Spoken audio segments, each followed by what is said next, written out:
This is Eagle Owl, and today, yes, we're going to talk about training camp day 2. Jalen Hurts out here looking flawless. Jordan Davis and Jalen Carter disruptive, and John Ross getting first team snaps. Like, we just gonna go over it, but let's get straight into it.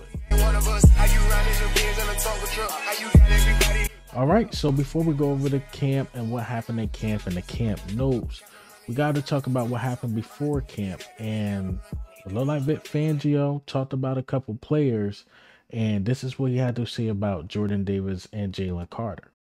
Yeah, I don't have a reference to compare it to, not being here before, but I do think based on yesterday's practice, which yesterday was the first time the 2024 Eagles had any team reps, so really the first time they've done anything outside of individual drill. I thought they looked good, and I thought Jordan showed some good movement abilities, was able to bend his body that I don't think I've seen him do before, and so it's encouraging right now. In New York, Bryce. It's good to hear Jordan Davis got a bend to him. I'm hearing Jordan Davis been disruptive, Jalen Carter been disruptive, and they've been doing their thing. Because even a teammate had to bid them up. Let's listen to what Bryce Huff had to say. Been hard workers, so they're just as hard of workers, and they're just as motivated as the guys that were in New York. Stand out about those guys, about Jalen and Jordan? Yeah, I mean they're extremely disruptive, and they're naturally talented, and they're just explosive players all around. That's dope. That's dope because when those two balling, it make it a lot easier for the edge rushers like a Bryce Huff, like a Nolan Smith, Brandon Graham, Jalen Hunt, who's been cooking up as well during the practice. But speaking of Bryce Huff, we might as well just keep the topic on him, right? So Vic Fangio was asked about Bryce Huff, and he was honest. Let me play this clip. Well, I think everybody thought he could, and knowing that the floor was just rush downs, but he's taken the challenge on very well, and I do think he has the talent to do what we want him to do. It's just he's got to get familiar with doing it, and so it will be a work in progress. Does he look like he can do it today? No, but I do think eventually he will. Now, as a fan, you don't want to hear you possibly sign a developmental piece because he was asked, is he a 3-down, no defensive end? And Vic Fangio kept it real. Like, as of today, no, but can he be? He was like, yes, it's something in that matter. It's like, yo, you paid this guy $17+ million or close to $20 million a year to hope he be that guy. You don't want to hear that, especially if he's supposed to be that guy. He's the highest paid, and then after him, you got Josh Sweat. We're gonna see what he got. You hoping Nolan Smith can develop. So it's a lot of hope these dudes can develop as no established guy. And a lot of people looking back like, why didn't we just keep Hassan Reddick? But we being honest, and Eagles fans felt this in their heart as well. Bryce Huff, he had one good year. I gotta keep it above with y'all. He had one good year. Now we hoping that can be something. We hoping that when we look down the line, that contract is like dirt cheap because Bryce Huff been so productive. We hoping. And Vic Fangio just kept it real. He just said the silent part out loud. Like, yo, he's a developmental piece. He only played, what, less than 50% of the snaps with the Jets, but he still got 10+ sacks. So again, we hoping he could be that guy. And Vic Fangio kept it real with us. Is he that 3-down defensive end now? Absolutely not. He's not. And it pains to hear that again, because you signed a dude to be that guy. But as of today, it's not a 3-down defensive end, according to Vic Fangio. And again, that pissed a lot of fans off, a lot of people off. And hopefully, Bryce Huff, I believe in the kid. I really do. I truly, truly do. All right, and let's talk about some things that happened post-practice. And Jordan Mailata, he said something that stuck with me, and he's taking this leadership role. But let me play this clip. And the standard, everybody thinks it's a joke, but it's something that we live by. It's unacceptable that we had 3 false starts yesterday, and that was including myself on the very first play of practice. So, there needs to be discipline to, again, uphold the standard, and that's where it came from. We didn't like how we were letting the stuff that we can control dictate the practice, and we thought it was necessary to discipline ourselves. Anytime we do something like that, it's just from everything that I learned from Jason, maintaining the standard. When something's not good enough, we got to correct it. And today we had no pre-snap penalties, which is great. So again, it's always about maintaining the standard, and the standard was there before we even came here. If one messes up, we all mess up, because we have to have that same mentality of holding each other accountable. And it's just simple stuff at the line, communication, echoing the cadence, making sure you're echoing the calls. That's the stuff we can't control, and some of the guys may not like it, but it's too damn bad. Again, we're trying to build a winning culture here, and honestly, that's the way you got to get it. Yeah, he made them boys run gassers. That mean running back and forth down the field because these dudes want to false start. You're like, y'all want to keep false starting? Now we running. Now we going. They so some of them probably was mad. He didn't care. They taking this season very serious. Very serious and very personal. There's a lot of people saying, do this team still got it? Will they crumble? This and that. Is Jalen Hurts this and that? Is the O-line still going to be good without Kelsey? Jordan Mailata has really been stepping up in that role, and I love it. I really love it. He was just a young guy. Didn't even know he was going to make the team not to be basically a captain now. I got to salute him. I got to salute him. All right, so let's get into the camp notes. Let's finally talk about what happened in camp. Everybody want to know first who was the starting linebackers and who was the starting cornerbacks. So today, or yesterday, I should say, Keely Ringo and Slade was the starters on the outside, and Zach Baum once again was starting next to Devin White. So the first team linebackers did not change, but the cornerbacks changed.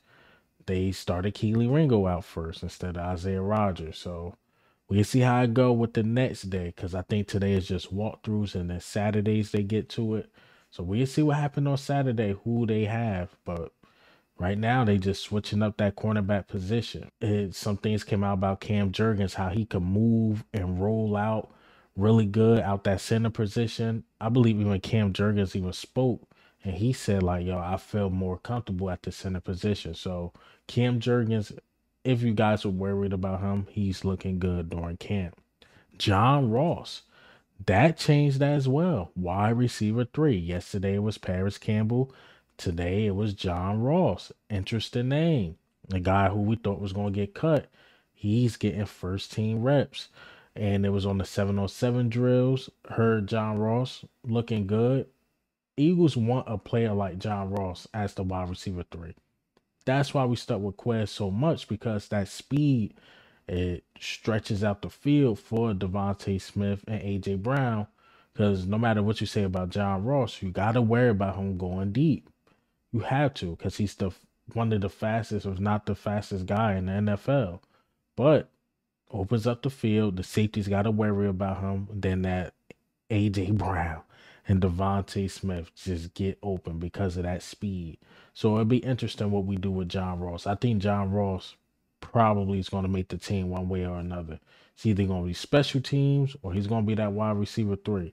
We'll see how it go during camp. Jalen Hurts, 7-on-7s, perfect pass to A.J. Brown. Perfect pass to A.J. Brown, I'm hearing. And look, Jalen Hurts been on the money. On the money. 2 incompletions today, by the way. And the 2 incompletions were drops. He would have had 100%. 100%. Now, if the defense don't have a good day that next day or the next training camp day, I'm going to start getting concerned about the defense. I'm going to just bid this up to Jalen Hurts and the offense is looking good, because they was getting beat up on during OTAs. Now it's training camp. Offense ain't playing no games. And remember, though, Jalen Hurts was calling up Johnny Wilson, Anaya Smith, everybody to have this offense right. Saquon Barkley. Remember, they was all working before training camp, and look how it's all coming together now. Look like the offense is honestly ahead of the defense.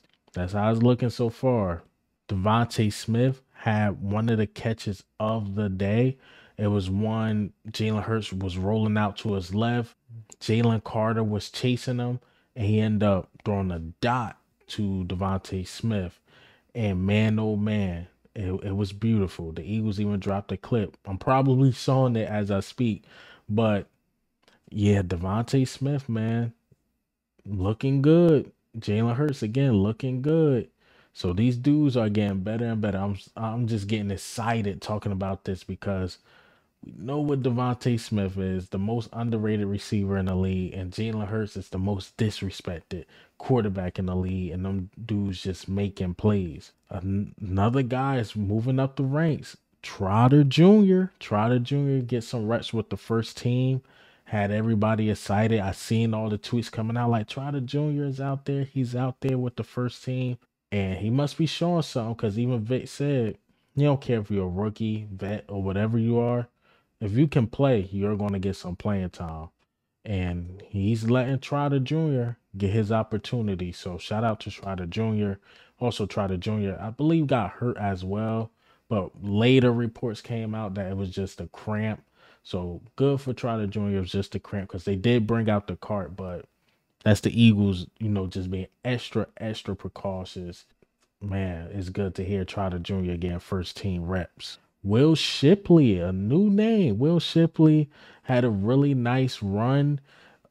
He had a few nice cuts as well, open space. So Will Shipley get his name up there. Don't forget about Kenny G. I know y'all don't want to hear this, but Kenny G been getting reps with the first team, so it haven't been exclusively Saquon Barkley. And I'm hearing Kenny G is low-key having a good camp. He's low-key having a good camp. Of course, I'm not saying he's going to beat out Saquon, but that RB2 spot might be locked up. And Will Shipley is locking up that RB3 spot. I haven't heard none about Kendall Milton yet. But so far, Saquon, Gainwell, and Shipley. That's all I've been hearing. Those three. Bryce Huff got a sack on Hurts during the 11-on-11. So Bryce Huff, the guy that can't play every down, is making plays. So Bryce Huff keep making plays, man, and prove the Eagles right, man. Prove them right. I know Vic believe in you. That's why he encouraged Howie to sign you. So Bryce Huff, keep doing your thing. So that's all I got for as camp notes. Wasn't much really out there, to be honest. That's all I got for y'all. And my thoughts on everything is that it's good to hear Jalen Hurts is having a great camp. It's really good. That's the guy I want to hear having a great camp, is because the confidence going into the season, the confidence of this offense, that means him and Kellen Moore are seeing eye to eye. Because imagine if throws weren't right or the plays wasn't being called right. It really shows that Jalen Hurts really been studying, really been working and implementing this Kellen Moore scheme. And Kellen Moore on his side been working as well with Jalen Hurts. So I like to hear that. I like how Vic Fangio is mixing up, the young guys, letting them get first team reps. I like that he's being fair with the cornerback position, the linebacker position. And yeah, camp is gonna be interesting. It's gonna be interesting.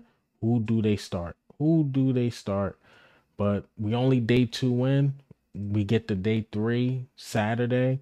Friday's just walk through.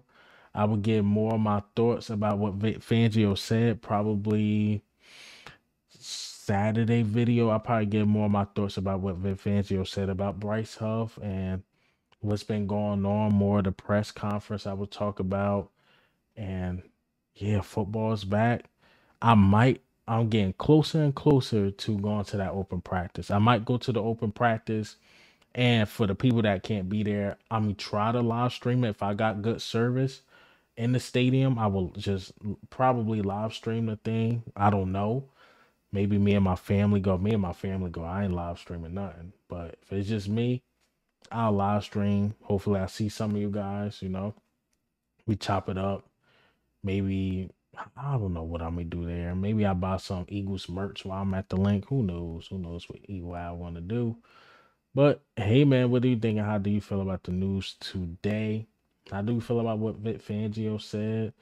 Jordan Davis and Jalen Carter. A little bit of notes I got, but it wasn't really much out there. I'm sorry, y'all. I'm sorry, but they ain't give us really too much. But this is Eagle Al, man. I'm a